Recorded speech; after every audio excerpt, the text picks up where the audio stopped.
అలాగే అంతే కదా, గుర్తుపట్టిన వ్యక్తి ఉన్నాడు.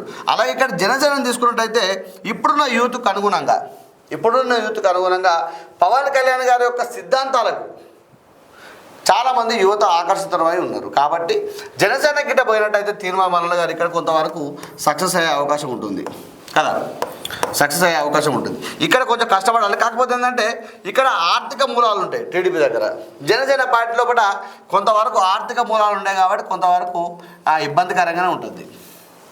యువత సపోర్ట్ ఉన్నా కూడా పార్టీ నడపాలంటే ఒక అధ్యక్ష బాధ్యత తీసుకున్నట్టయితే ముందుకు పోవాలంటే కొంచెం ఆర్థిక మూలాలు అనేది అవసరం. కాబట్టి ఇక్కడ అంటే బీసీ వాళ్ళు చాలామంది సపోర్ట్ చేస్తే ఇది ఇక్కడ నిలబెట్టడం పెద్ద విషయం కాకపోవచ్చు, అంతే కదా. చాలామంది ఇక రాజకీయ నాయకులకు కొంతమంది సపోర్ట్ ఉంటుంది కాబట్టి ఇక్కడ సపోర్ట్ వచ్చినట్టయితే ఆర్థిక మూలాలు నిలబడేటైతే ఇది పెద్ద విషయం కాకపోవచ్చు. తెలంగాణ రాష్ట్రంలో కూడా జనసేన పార్టీ బీసీల పార్టీగా నిలబడి కొన్ని స్థానాలు గెలుచుకునే అవకాశం అయితే ఇక్కడ కనబడుతుంది.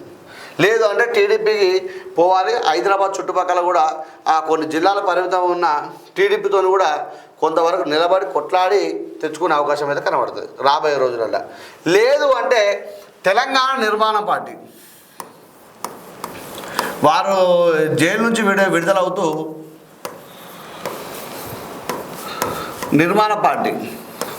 జైలు నుంచి బయటకు వచ్చుతూ తెలంగాణ నిర్మాణ పార్టీ అనేది వారు ప్రకటించడం జరిగింది. ఈ తెలంగాణ నిర్మాణ పార్టీ ఏదైతే ఉందో ఆ నిర్మాణ పార్టీతోనే ముందుకు పోతారనేది కూడా రాబోయే కాలంలో మనం చూడాల్సిన అవసరం అయితే ఉంటుంది. ఏది ఏమైనా కూడా ఈరోజు రాష్ట్రం మొత్తం కూడా తీన్మార్ మల్లన్న వైపు చూస్తుంది. ఆయన పైన పెట్టని చెప్పి కూడా చాలామంది మాట్లాడుతూ ఉన్నారు.